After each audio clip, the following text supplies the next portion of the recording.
The city of Chicago is tearing down the single largest black community in the country. It's not just the bricks and mortar that the city wants to destroy, but the negative aspects of the culture that these buildings represent. A culture that, for most Americans, is synonymous with poverty, crime, hopelessness, and despair. 1 in 5 black men in their 20s is in prison on probation or parole.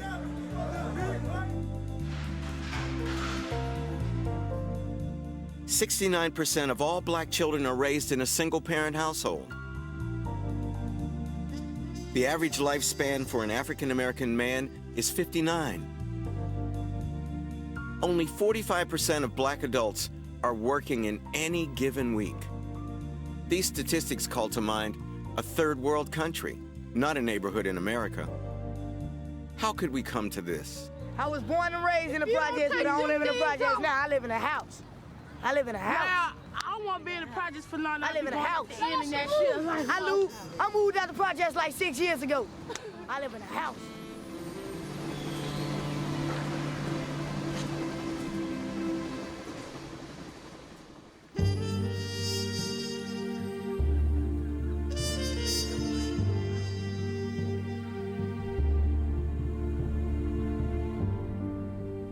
Chicago's sublime skyline symbolizes the wealth and stability of America's greatest Midwestern city.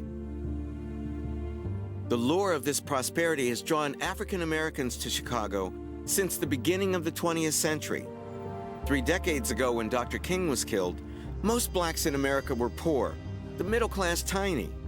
Since then, the size of the black middle class has exploded.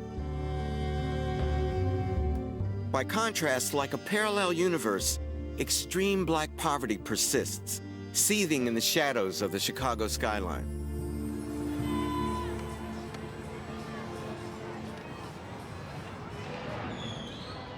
These high-rises on the city's south side are a world away from downtown. They are home to many of the African Americans who officially live at or beneath the poverty line. How did this come about? Scholars on the left say that the system is to blame. A legacy grandfathered by slavery, fathered by Jim Crow racism, and nurtured by de facto segregation and job discrimination. Scholars on the right say it's their own fault. Too dependent on government handouts, they are lazy, irresponsible.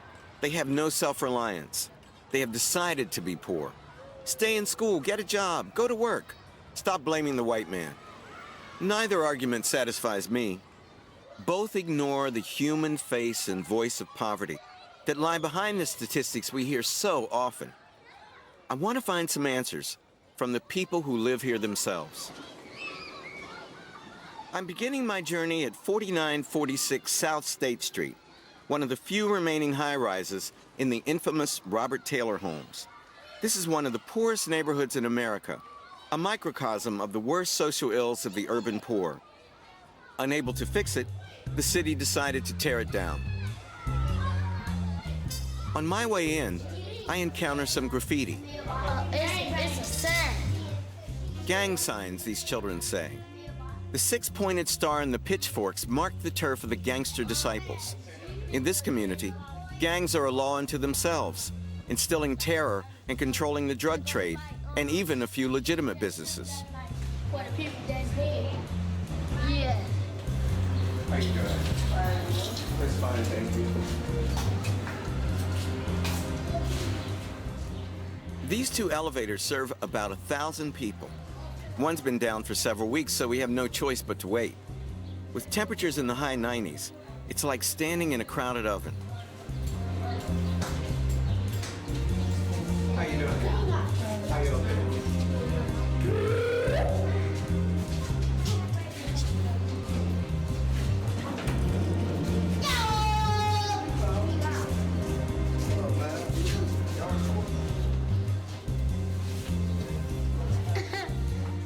I'm claustrophobic in elevators anyway. After 15 minutes, thinking about the heat inside that electric casket, I head for the stairs. I'd rather walk than get trapped in that thing. This is a routine for people here.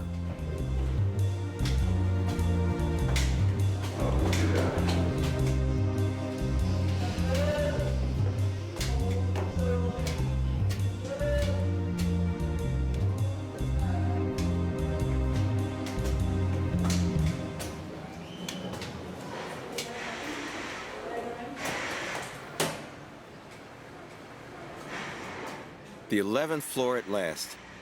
These views would be priceless if you could see past this heavy gauge wire installed after some teenagers dropped a 5-year-old boy off the 14th floor. Where's Patrice live?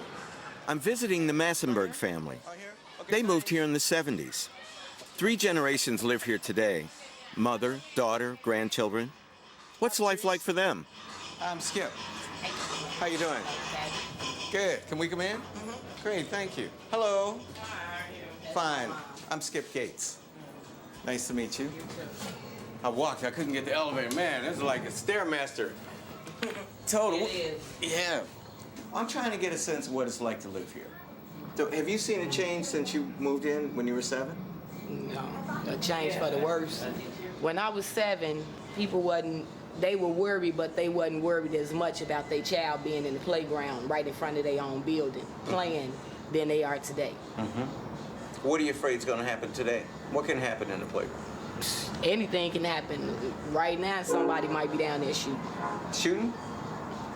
Gangs shooting gangs, the police shooting gangs, gangs shooting police. It's like the police and the gangs are in war here. And then y'all the crossfire. Right. Carolyn, a group of people just doesn't go from the way it was when we were growing up to the way it is now. Was it drugs, or was it something else? You have a lot of parents that are on drugs that just don't seem to care. You know, their children are out late. They have a lot of people, drug addicts in their apartment with them, so their child is growing up with this. They don't half eat, they don't half dress them. You know, if it has nothing to do with what they're involved in, which is drugs, then they don't care. You know, so these children are basically raising themselves. Can I ask you how many children you have? 3. You got 3 children? How old are they? 39, 37, and 31. Can I ask you, how old were you when you became a grandmother? I was in my 30s. You were in your 30s. And now you're a great-grandmother. Not yet. Not yet? Hey, watch it. Okay, Yeah. I'm sorry. My oldest granddaughter is on her way to college now. Oh, she is? Yeah, she just graduated this June. Oh, great. Where's she going to college? She's going to Tennessee. Oh, she is? Uh-huh. Oh, that's wonderful. Yeah. Well, Patrice, you have 3 beautiful children doing well in school. How have you been able to keep them from getting involved in this, the world of drugs and gangs? Because I keep them close to me. What do you mean you keep them close? No far, okay, they might go downstairs, like now, if I let them go outside now. Like maybe every hour or every hour and a half on the hour and a half. Come upstairs and check with me. Really? That way I know you not across 47th Street. You know what I'm saying? I know you not down on 51st Street selling drugs with these grown people. I don't want to get in your business, but I mean, have you had relatives who have been tempted by that lifestyle? Yeah. You know, everybody has in their family. If they say they haven't, they lying. Okay? So it's not something we hold our head high and be proud about, but it's something that happens. It's life. How you get them out of there before they end up in Cook County? First of all, you've got to be strong yourself, first of all, and second of all, the child has to be strong. You got to be willing to do that. You know, it don't make no difference how old they are. If they're not willing to do that, and this is the life that they've chosen for themselves, sometimes you're not able to do anything. Let them go. You gotta let them go. You got to let them go. That's a sad thing to hear a parent have to say. That's right. It is. No statistics can convey Mrs. Massenburg's pain, the poignancy of her dilemma, and her powerlessness in the face of the forces arrayed against her, despite all her good intentions and hard work. Is it a blessing that they're tearing them down? Yes. It is? It is. But you move. You get an apartment, something in a nice neighborhood. These people are going to move right next door to you. You know what I'm saying? They're gonna take it. That's right. They're going to take that bad attitude, that same thing they was doing here, they're going to take that with them. And they're going to be your next door neighbors. Good luck to you, sister. Well, thank you. Sure going to need it.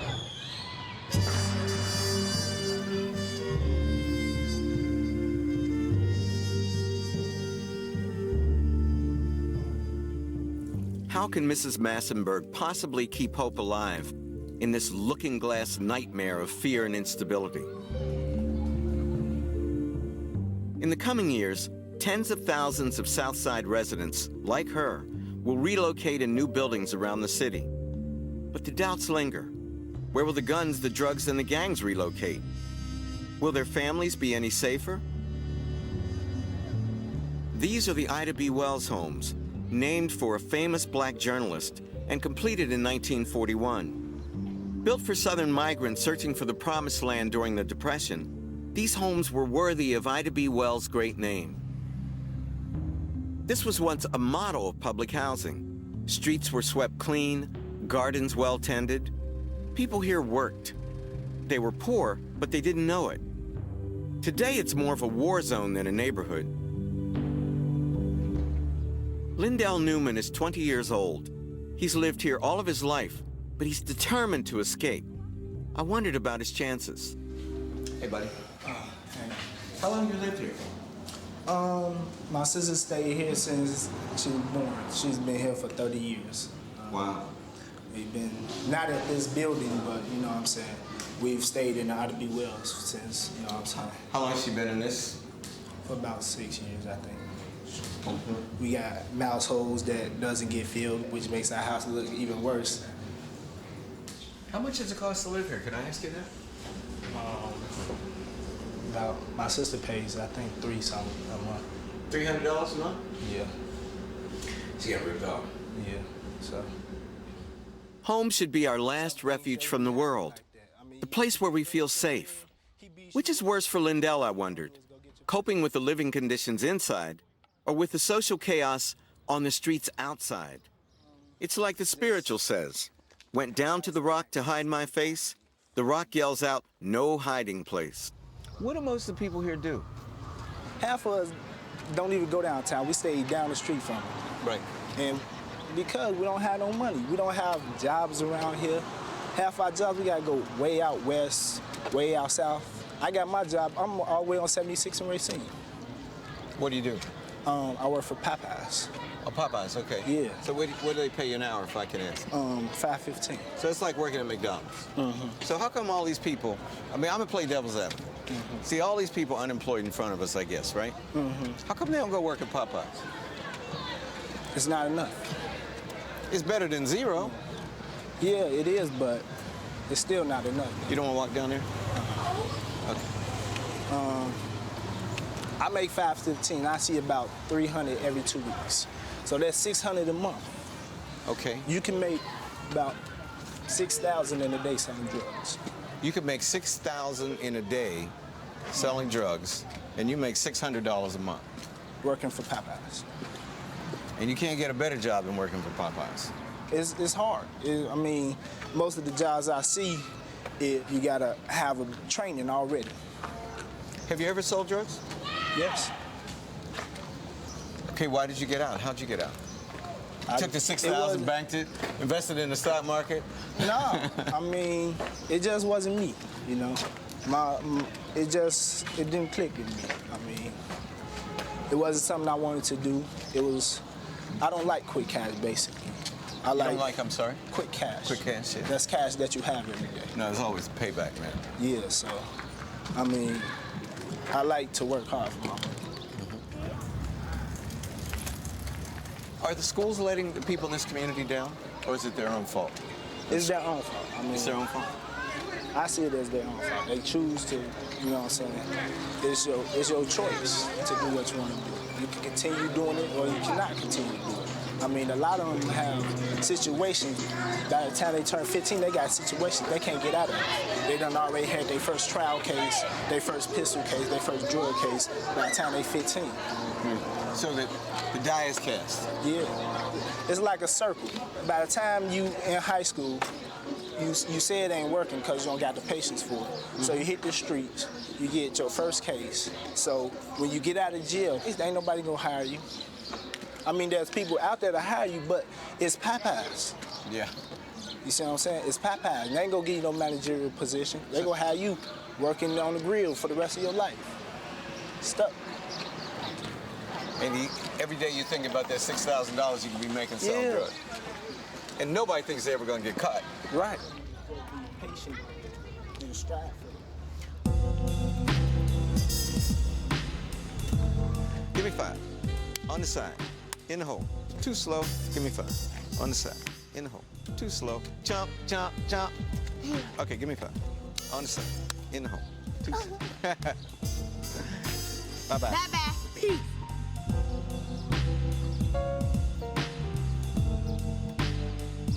I don't know if I'd been born here, if I'd be standing here today. My daddy worked 2 jobs for 37 years, put me and my brother through college. I believe that people should work. I believe in individual initiative. But the weight, I mean, you step into the Ida B. Wells Project and the weight, the sheer weight of the poverty and the oppression, it just tears you down. And frankly, I don't know if I would have made it.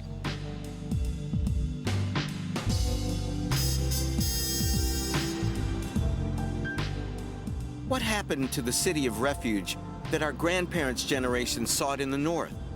The North, where the streets of heaven were paved with gold. What happened to this street, which St. Clair Drake and Horace Cayton, in their book Black Metropolis, once called Little Harlem? Around you swirls a continuous eddy of faces. Black, brown, olive, yellow, and white. In most of the stores, there are colored salespeople. In the offices around you, colored doctors, dentists, and lawyers. There is continuous and colorful movement.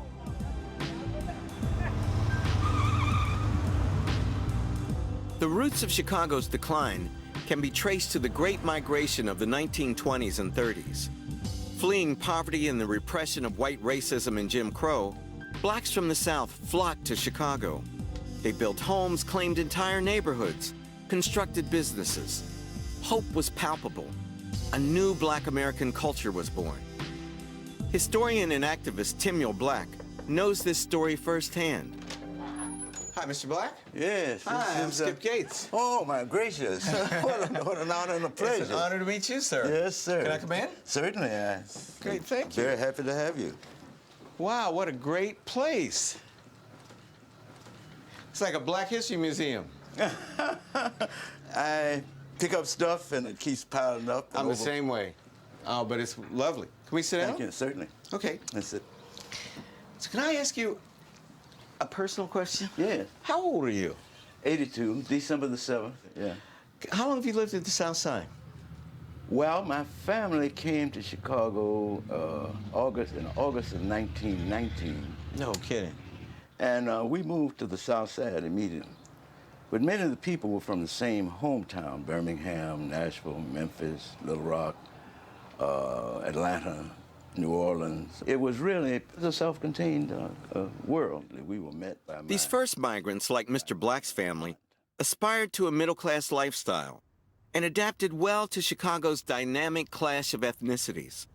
But divisions within the Black community began to appear when a new wave of migrants arrived during World War II.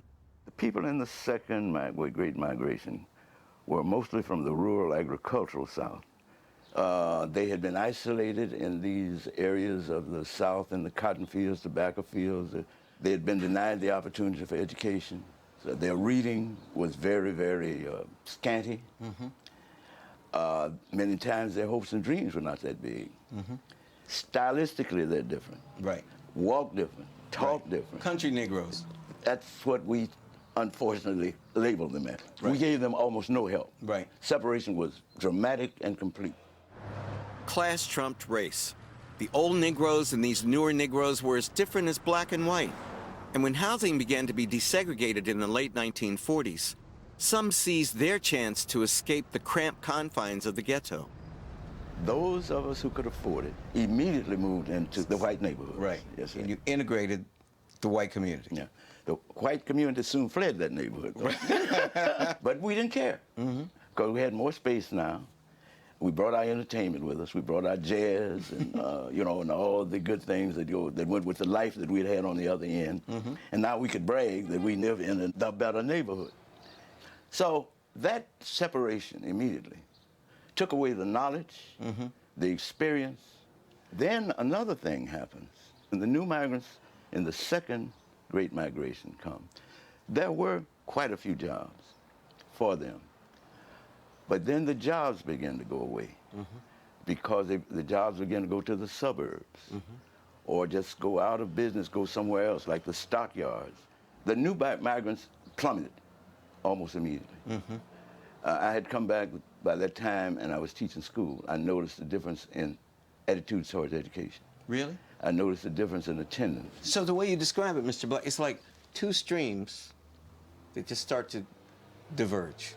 Yes, very And much the so. rural southern people in the second migration then go this way and become what William Julius Wilson calls the underclass, and the other people go into the middle class.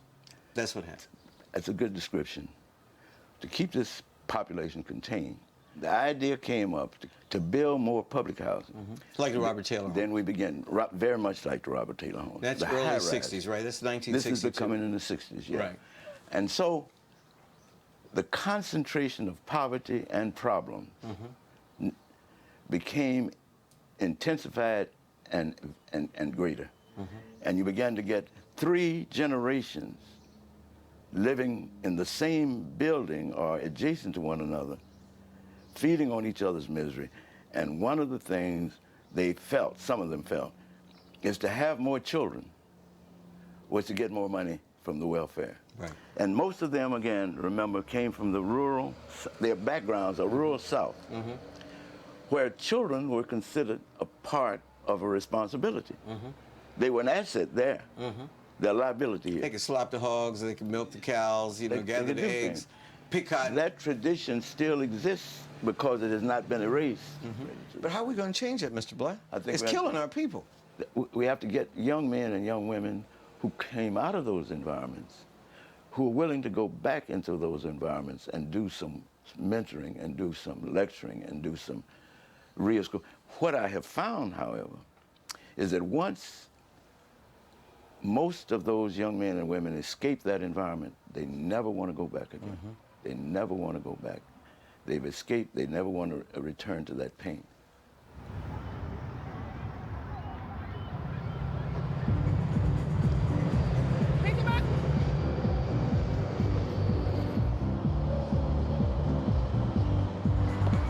Very good. You're looking good, girls. Those who blame the poor for their own poverty always point to the exceptions. And indeed, strong leaders and positive role models have always been found here. Elaine Rhodes was raised in the Robert Taylor homes. She became a teacher and a community activist, and she stayed in the neighborhood. In 1972, she started the Twirling Elainers, a troupe of baton twirlers made up of young black women from the projects. Elaine's goal was to instill discipline and generate pride within a group much more likely than not to be single parents and poor. The building in which Elaine grew up is already a casualty of the demolition team. Now she lives about 3 miles away. I do my best to help her cook lunch for the hungry twirlers. Taco shell. Did you get the taco shell, Zip? So they only came here to get the food. But they would call me, tell me, say, come on, Miss Rose, what you cooking? It's almost like Sunday dinner with family, until the conversation turns to the past, to stories of loss buried in the bricks and mortar of the Robert Taylor homes. So Chauncey, you were born there? Yes, I was. And when did you leave? In 85. How did you escape? I escaped because my mom, she wanted better for me. She didn't want me to live the life that my sisters now live. But what do you mean about your sisters? What, are they still there? No, my sisters, one of my sisters is. She's still there, and she's on the drugs and everything. My niece, she's 19, she has 4 babies. And she's deadly out there having the unprotected sex. She's still hanging out on the corners. They don't want to do better. Why do you think so many of our teenagers, boys and girls, have unprotected sex, go for it and just have the babies? I mean, I didn't have a baby until I was 30, and I wasn't ready then. Because they just feel that it can't happen to them, and with no one to teach them, you know, the difference, that it's something better.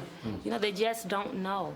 Do you ever get mad at them, or are you mad at the system? You're mad at the white man, you're mad at capitalism, you know, you're mad at the structure? Or you say, well, what's wrong with you? Why do you keep doing this stupid stuff? I get mad and I get no answers from them to try to get them to understand it's something different that you can do. I mean, we have it was 6 generations of my family, and it's 4 left now. And no one wants to do nothing besides me.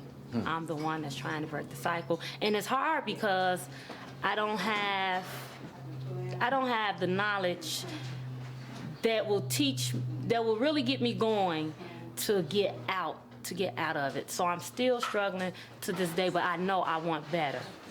The problem with being in the midst of a cultural situation is that you're of it simultaneously. So it's difficult, but you do endure a lot of the mishaps because you're a part of the culture. But your level... Without even trying to be a part of it. Right. So your level of tolerance for it, I mean, it's just around you, so you can't fight it all the time? Is that what you're Not saying? always. You can't fight it always, no. Life is fast-forwarded here. Mothers bear children when they are children themselves. Tammy Catherine, whose family name is Poo-Poo, bore her first child at the age of 17. How old are you now, Poo-Poo? I am 29 now. And how many children do you have? I have 6. You have 6 children? Yes, I do. If you had to do it over again, how many children would you have? None. I probably would have had them 6, but I probably would have been on probably number 1 now. I got you. You know, when I had 2 kids, I felt like my house was overcrowded.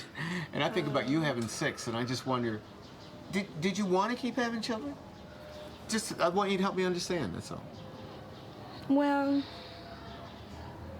they kept coming out for once. I couldn't stop them. No, I could stop them. I couldn't You knew how stop they were them. coming out, right? Yeah, you knew. Yeah. Yes. Well, I thought about abortions, but my mother, she said, well, you got pregnant. You should have it and take on your responsibility. Because I'm not going to keep them. That's what she told me. So why did I go 6 times? I don't know. I didn't ask myself that. It was just I got pregnant and I had them. What happened not?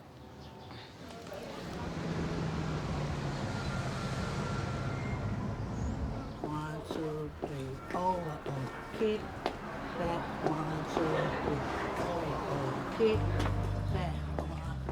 1, 2. Many young women like these are struggling to make better lives for themselves and their children.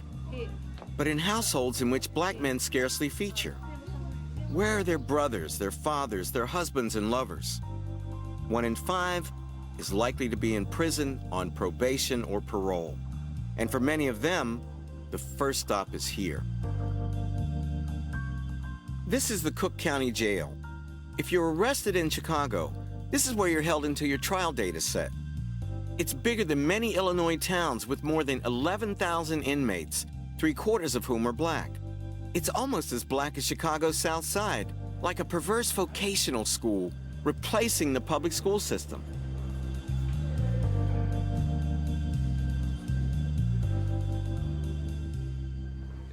Officer Clark Clemens is my guide, a mild-mannered Virgil, escorting me through the perils of Hades. Now, this is the area where they come in. First come into jail from a wagon. So these guys have just been arrested? Just been brought. Some are returning from court, and some are coming in on the new. Okay, on the new. On the new. It's a little fearful in coming in a place like this on the new for the first time. It's fearful to me. And when you see it, it's kind of hectic. So all these men are new.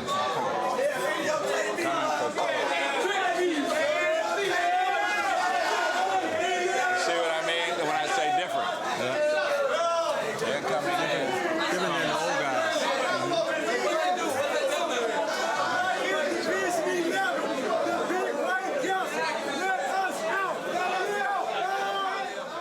He takes me to see a typical medium security block, housing 120 inmates. Now, what are these guys in here for? All sorts. Oh, you name it. You name it. Burglary to narcotics, murder, you name it. They're all in here. Murder? After you, brother. All right. Come right in. Gentlemen, have a seat, please. Everybody sit down. We're going to offer one. Okay.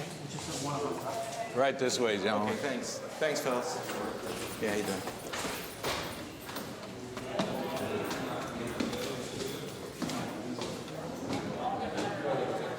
This is a typical cell where they live.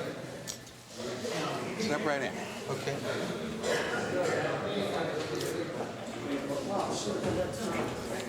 So you see, it's not much room. No. So it is a breeze to have them leave every now and then, stretch their legs, you know. Right. Well, are most of the prisoners here for drug-related crimes? I would or? say it's pretty close to 75%. Really? How many of these people, if you were in charge, would just be released right now, who shouldn't be here, and they're only here because of the harshness of the drug laws? Well, I believe that if you're a user and all of your violent history, all of your, negative history has come from using drugs, then we ought to try to solve that drug problem. Mm-hmm. So there is another way to handle drug problem. What percent of the people here fit that description, do you think?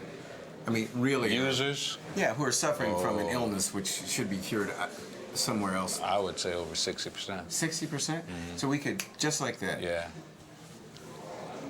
So instead, the state is using prisons to get these people off the street, and then they're coming back. They're either staying here, they're just doomed to be here. Yeah, they're doomed, but you got to understand that the state has a problem too.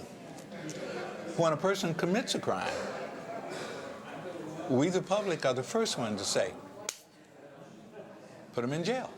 Are most of the men we've just seen doomed to be in this jail or a prison for the rest of their lives? Over 50%. 50%.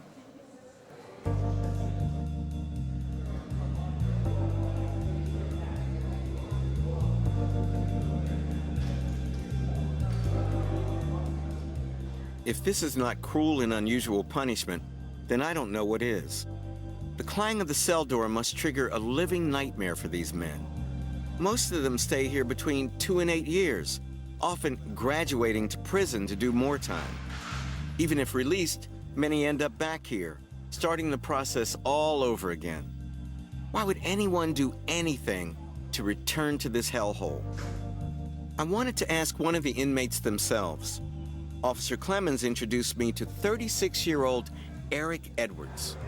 Hi, I'm Skip Gaines. Okay, I'm Eric. Hi, Eric. I can't ask you anything about your case. Right, I know that. That's against the rules.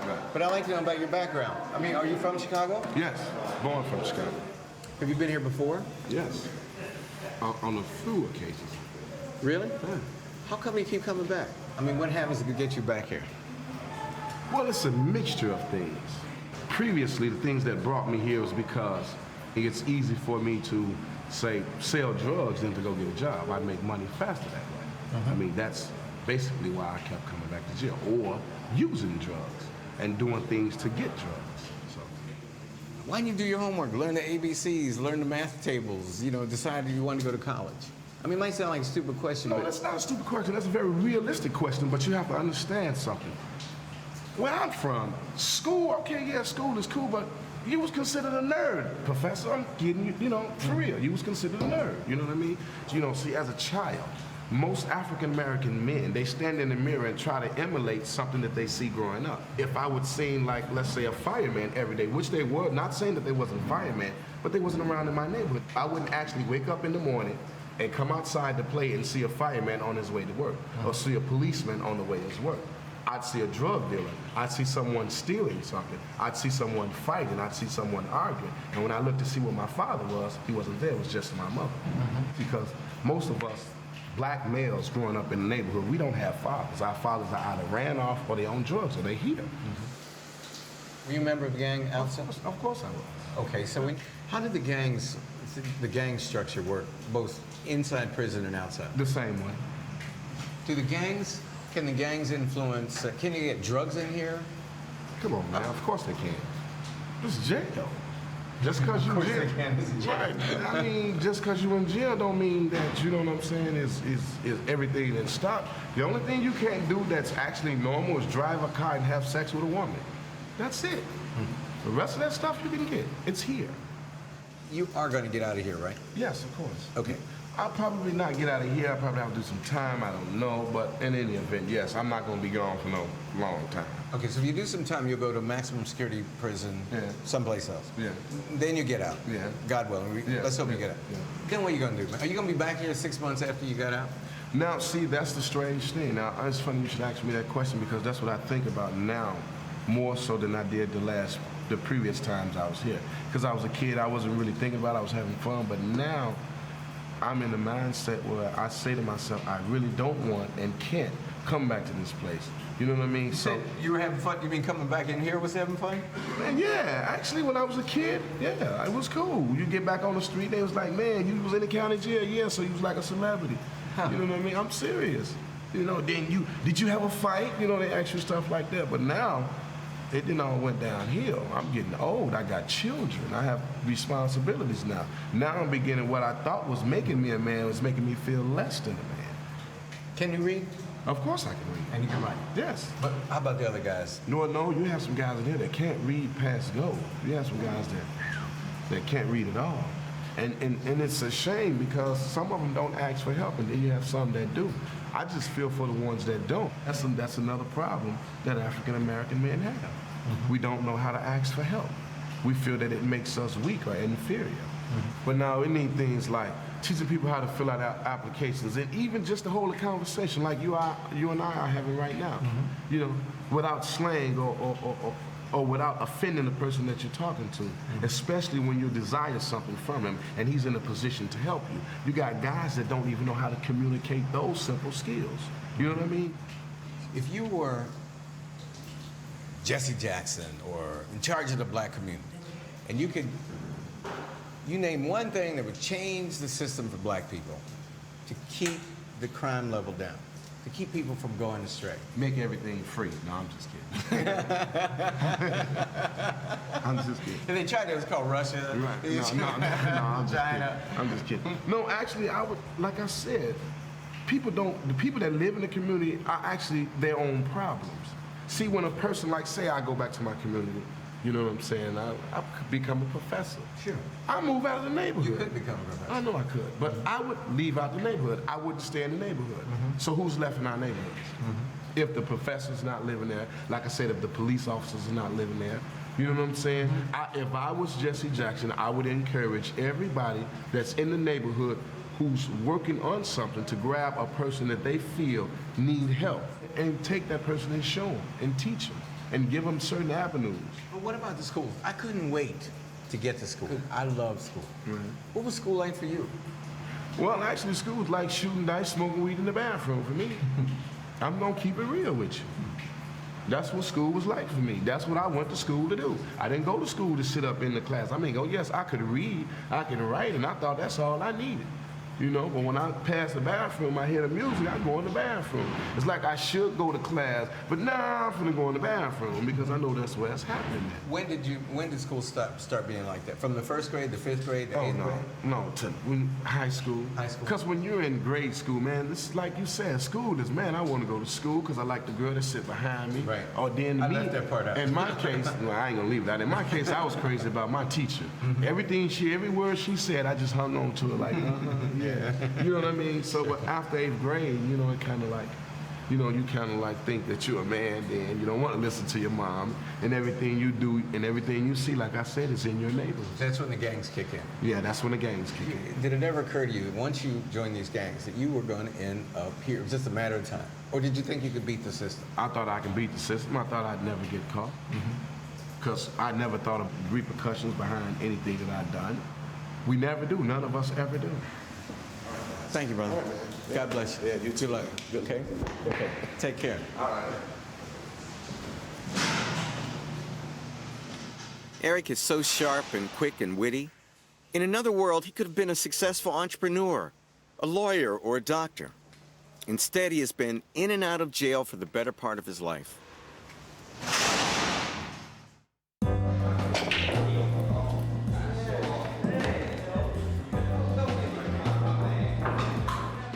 It may be too late for Eric, but these young men, all juvenile offenders, are being given a second chance. I haven't played a long time. That's what they all say. I ain't played in a long time. Oh, see? Scratched on the thing. I'm visiting the evening reporting program at the West Side Association for Community Action. Instead of going to jail, these teenagers have been sentenced to this program for 3 weeks. Then, they will be reassessed.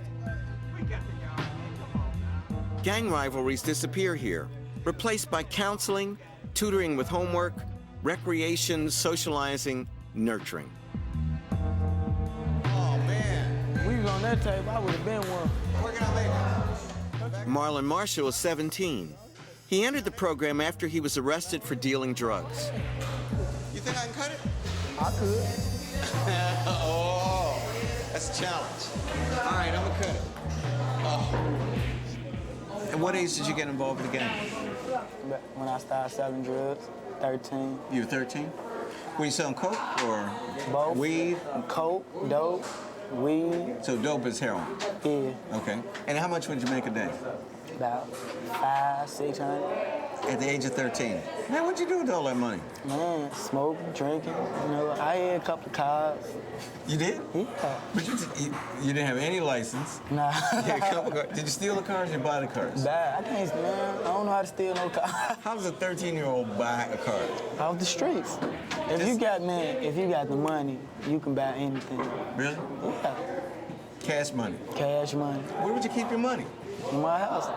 Just under the bed, or? Nah, it's like in a speaker box. Oh, in the speaker, okay. Yeah, because you know how, like, a box speaker is? Yeah. Put the little holes in it. Yeah. I have a little hole out there. I drop the money in there. Then when I want to get some, I unscrew it from the bottom and get the money out. So you had your own ATM machine? Okay, so how long did this life last? For about 3 years. 3 years? Yeah, without getting caught, not one time. Did you get higher up in the drug hierarchy? Yeah, I started holding everything. What do you mean? I started holding all the drugs. What do you mean? Like, Remember, that means anybody that want to come over there and work a pack, that's what we call it, packs. Anybody want to come work and get some money, they got to come through me. If they don't come through me, they can't work. Wow. So how many guys did you have under you? About 6, 7. And you were 15 years old? 16. 16. After 3 years as a successful player, Marlon was arrested holding 120 bags of heroin. Because it was his first arrest, he was given probation and sentenced to this program. The first time I went, I'm like, man, I don't want to do this, man. You know, I'm like, I want to be out there with my work, you know? And then... So you had every intention of going back selling drugs? Yeah, but, like, they started coming to get me so much to come up here, then I was like, man, I got to slow down on drugs a little bit. Because if I mess up in this program, they going to violate my probation, then I'm going to get locked up. So I started slowing down a little bit, just started working a little bit. Do you miss the life you used to lead? Very much. Because it's the only thing that's keeping me from thinking about it is the program. But if it wasn't so much money, man, I wouldn't even be thinking about it. But it's just the money, man. They try to get me rich, man. I just think about that, man. I could have been rich. What are you going to do when you graduate from high school? Go to college, and then go to the police academy. What? You got to be an expert on how to bust drug dealers, right? Yeah, I should be an expert. Let me ask you a question, man to man. You think you're going to make it? Man, I strongly believe I'm going to make it. Because I ain't going backwards. I can't go back. Good luck to you, man. And good luck to you, too, man. Thank you. It's 3 times cheaper to keep a young man in this program than to send him to jail, and it has a 91% success rate. Jason Smith is a testament to its effectiveness. Hi, how you doing? How you doing? Hi. All right. I'm Skip Gates. All right, nice to meet you. He's made a career from working with troubled youth. He was one himself. He was referred here at the age of 16 after a string of weapons and drug offenses. If you were guessing, what is the single biggest reason or reasons why these kids are in? I mean, why they went astray, why they got in trouble? Well, I don't think they have that family structure, so that loving that is missing out here in our neighborhood and in society in general. In school or on the streets, you always hear people talking at you, constantly talking, just talking at you and not listening to what you had to say. See, we spend roughly 4 hours a day, 5 hours a day sometimes with these youth, and we get to know them on a personal level. So WACA and specifically the evening program are a new family for these kids. We somewhat of a extended family. Yeah, right. It's great, man. Keep up the great work. Thank you.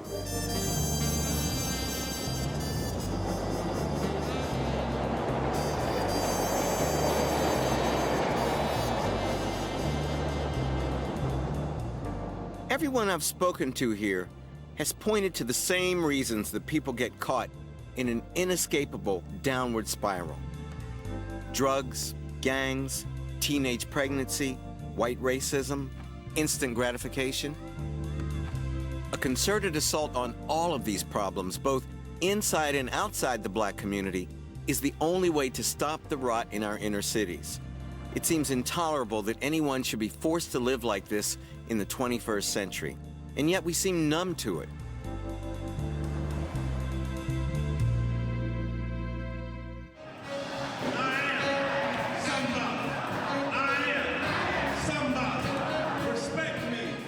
No one has done more in the past 30 years to generate hope in the inner city than the Reverend Jesse Jackson.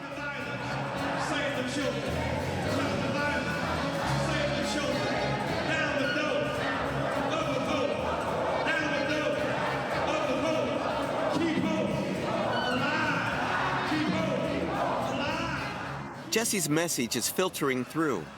Hope is alive, even here. I read the results of a poll in the Washington Post. Inner city black kids. Getting straight A's in school was white. Speaking standard English was white. Visiting the Smithsonian is white. If we'd said this when we were growing up, your mama would have smacked you up beside your head. That's right. It may be the most disappointing aspect of our struggle today. There's a generation of young African Americans who no longer see getting education as defiance, right, as rebellion. The right to learn, the Revolutionary Act. To learn is an act of defiance because there's so much strength in education. The extent to which we have bought into doing less than our best academically, and exceeding the norm in athletics is an equation we cannot settle for if we are to even the playing field. Why are we so good as African American people in golf, football, basketball? Racists say because we got an athletic gene. It's different. Whenever the playing field is even, right, and the rules are public, and the goals are clear, and it's just me against you, we can make it. We can make it. Now, we don't do as well in behind closed door, subjective, culturally influenced decisions as we do where the playing field is even. Right. Now, the result of what I would call the system crisis. There are now 900,000 young black men in jail and 650,000 in college. More young black men in jail in college. So 3/4 of those in the jails are black and brown and poor without adequate legal representation. That's why I'm saying that it is simplistic to say we should just study harder. Yeah, we should study harder. We also got to study harder on the structural forces that in fact are undercutting. No question. Spirits and opportunities. No question, but without both things happening at the same time, it's not going to work. They have to happen at the same time. I mean, look at you.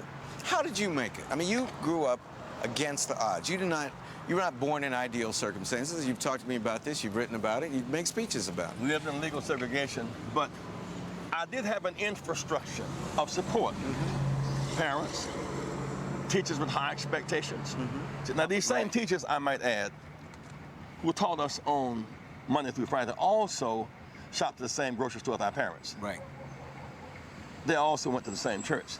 So you had role models right there. So even the parents missed the PTA meeting, she would see mother at church. And said little Jesse was acting up in class. So villages, it is said it takes a village to raise a child.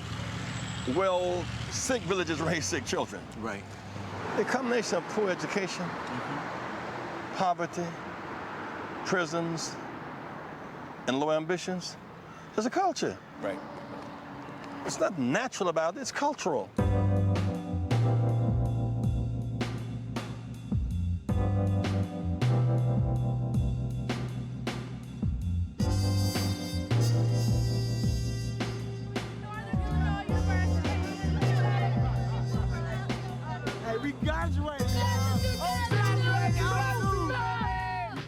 These graduation ceremonies are being held at DuSable High School, in the shadow of the Robert Taylor homes. Despite coming from some of the most deprived backgrounds in America, these students have thrived. This is more than a commencement. It's a victory in a war against terror. Armed with their diplomas, they've embraced Frederick Douglass's message that the road from slavery to freedom is paved with education, that it's the blackest thing that we can do.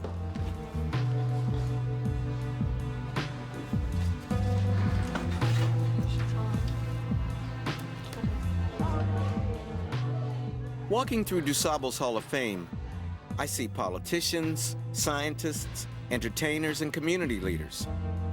Nat King Cole went to school here. So did Mayor Harold Washington. A small but determined minority will always transcend their environment against the odds, with a strength of will that few of us from more privileged backgrounds can imagine.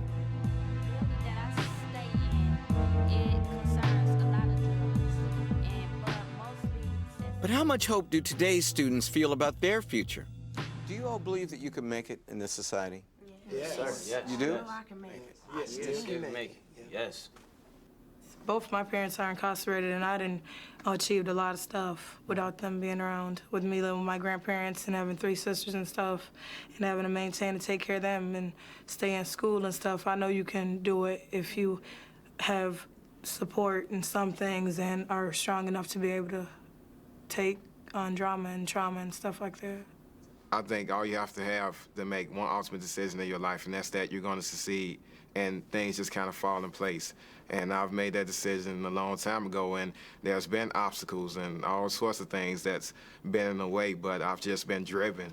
I probably won't live to see a day where there isn't any racism, but I'm saying that there's ways of overcoming that, and it's called power. You get that power through mechanisms of education. What do your parents do, Brandon?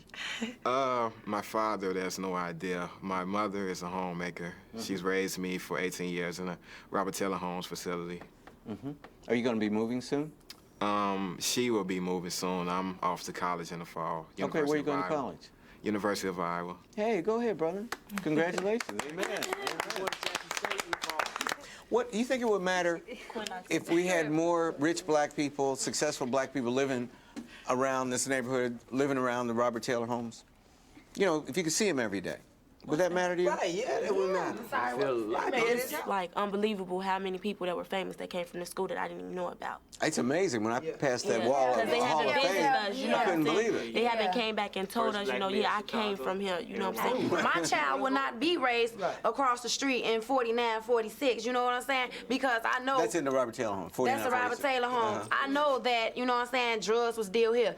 1 million people done died under this building and been shot, and I done seen so much stuff that I would not want to put my child through that. It's not that I forgot where I came from. It's just that I know where I came from, and I'm trying to forget where I came from. However, I can't.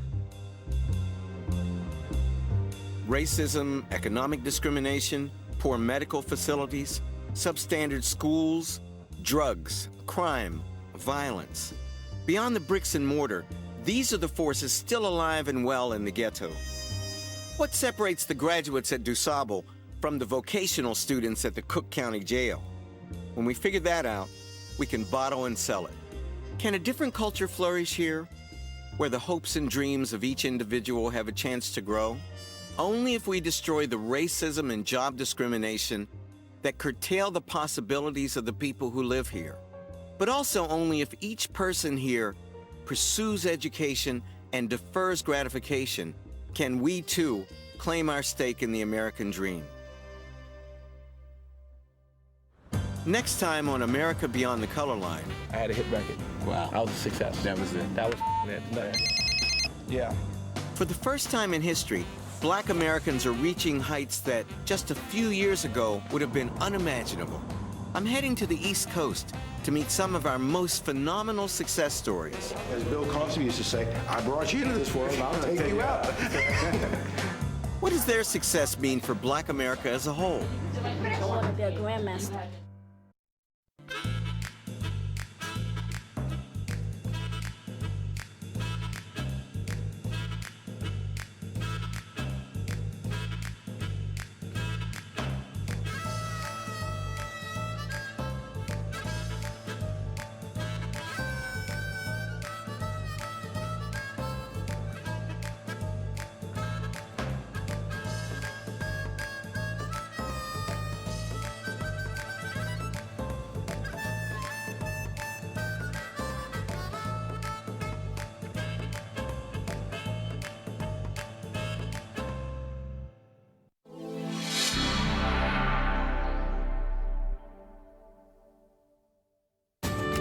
This program was made possible by contributions to your PBS station from viewers like you.